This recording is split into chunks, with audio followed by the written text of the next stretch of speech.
Krieg und Stolz.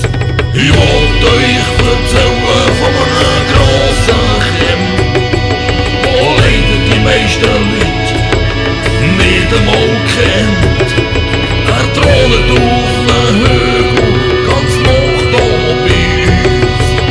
Aber kann ihm nichts, weder Wasser noch Feuer. Der Findling, mit Plastik oder Holz. Der Findling, er steht so stolz.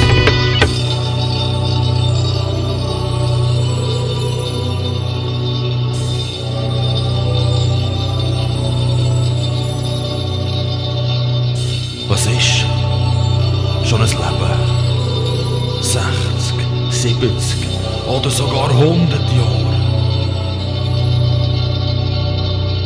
Denn der steht schon lang, wartet immer dort und bleibt noch lang.